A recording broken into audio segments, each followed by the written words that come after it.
Hey guys, welcome back. So here is your assignment to do in Common Lit. So what you're going to do is when you log into commonlit.org, your assignment will pop up here. I made myself a student account so that I could kind of show you what it's going to look like for you.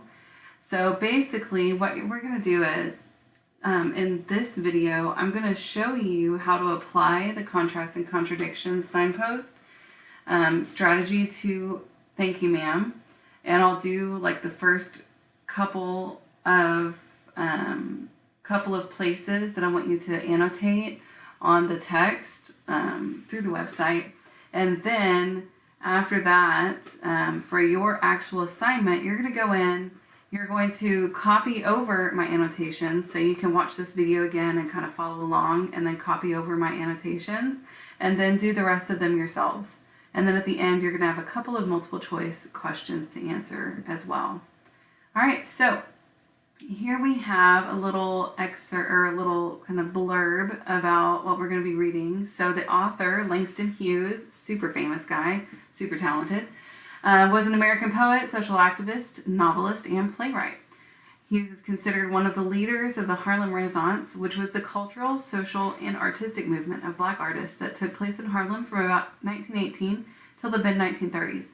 In this short story, a boy tries to steal a woman's purse to buy himself a pair of shoes.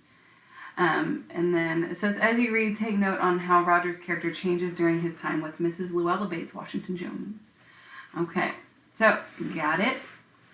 Now we do have our questions over here, but we're not going to be using them yet. I'm going to click on this little highlighter here for annotations. Okay? So I'm going to read through, and then I'll show you how to do the annotations. So this is Thank You Ma'am. She was a large woman with a large purse that had everything in it but hammer and nails. It had a long strap, and she carried it slung across her shoulder. It was about 11 o'clock at night, and she was walking alone when a boy ran up behind her and tried to snatch her purse. The strap broke with the single tug the boy gave it from behind, but the boy's weight and the weight of the purse combined caused him to lose his balance, so, instead of taking off full blast as he had hoped, the boy fell on his back on the sidewalk and his legs flew up. The large woman simply turned around and kicked him right square in his blue jeans sitter. Then she reached down, picked the boy up by his shirt front, and shook him until his teeth rattled. After that, the woman said, "Pick up my pocketbook, boy, and give it here." She still held him, but she bent down enough to permit him to stoop and pick up her purse. Then she said, "Now, ain't you ashamed of yourself?" Firmly gripped by his shirt front, the boy said, "Yes'm." The woman said, "What did you want to do it for?" The boy said, "I didn't aim to." She said, "You a lie." By that time, 2 or 3 people passed, stopped, turned to look, and some stood watching. "If I turn you loose, will you run?" asked the woman. "Yes'm," said the boy. "Then I won't turn you loose," said the woman. She did not release him. "I'm very sorry, lady, I'm sorry," whispered the boy. "Mm-hmm. And your face is dirty. I got a great mind to wash your face for you. Ain't you got nobody home to tell you to wash your face?" All right, I'm going to stop right here first. And remember, when we see a contrast or a contradiction, or when we see somebody doing or saying something that is the opposite of what they usually do, we stop and ask ourselves, why is the character doing that? Okay, so think about it. Right here, I'm going to click on the T for text, okay? So right here, she says, "I got a great mind to wash your face for you." Okay, now, if somebody was trying to steal your purse, would you want to wash their face for them? Probably not, right? Okay, so here I'm going to annotate, and notice I'm not just highlighting stuff, I'm underlining it on here, and then I'm actually going to type beside it. Okay, so our question for contrast and contradictions is, why is the character doing that? All right. So I'm going to think about it. So why do we think she's doing that? Now, it's pretty early in the story, so we don't really know yet. We need to keep reading to understand her character more. Okay. All right. And then I'm going to click done, and that's going to add my annotation over here. Okay. So when you do your assignment, I'm going to be able to see everything that you annotated here. Okay. So I'm going to be making sure that you actually did all this. All right. All right. Ain't you got nobody home to tell you to wash your face? No, said the boy. Then it will get washed this evening, said the large woman, starting up the street, dragging the frightened boy behind her. He looked as if he were 14 or 15, frail and willow-wild, in tennis shoes and blue jeans. All right, so I'm going to stop here again. I'm going to highlight here. Wait, let me make sure I get all of that in there. There we go. And notice I'm clicking on the T for text. Okay, here we go.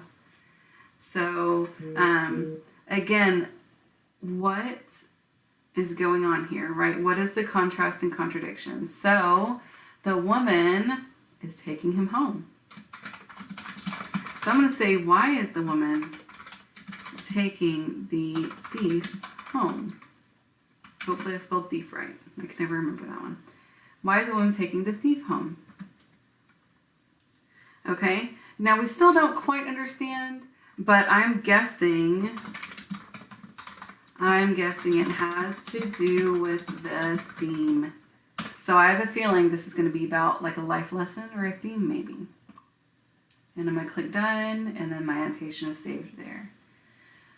All right, the woman said, "You ought to be my son. I would teach you right from wrong. Least I can do right now is wash your face. Are you hungry?" "No," said the being dragged boy. "I just want you to turn me loose." "Was I bothering you when I turned that corner?" asked the woman. "No." "Before you put yourself in contact with me," said the woman. "If you think that contact is not going to last a while, you got another thought coming.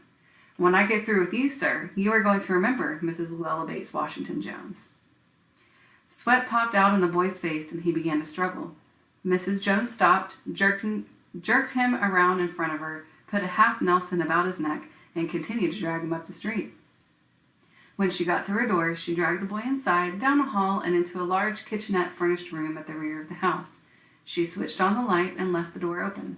The boy could hear other roomers laughing and talking in the large house. Some of their doors were open too, so he knew he and the woman were not alone. The woman still had him by the neck in the middle of her room. She said, "What is your name?" "Roger," answered the boy. "Then, Roger, you go to that sink and wash your face," said the woman, whereupon she turned him loose at last. Roger looked at the door, looked at the woman, looked at the door, and went to the sink. All right, I'm going to stop here again. So think about it. If you had just been caught trying to steal something and somebody took you somewhere and they finally let go of you, would you have run away or would you have stayed behind like he did? Okay, that's a contrast and contradiction. So the character has been trying to get away the whole time, right? She even, the woman even like basically put him in a chokehold. And yet, when she went to let go of him, he didn't run away. Okay, so we ask ourselves for contrasts and contradictions. Why is the character acting this way? Okay, more specifically, why didn't Roger run away when the woman turned him loose? Okay, now we don't know yet. So we will keep reading.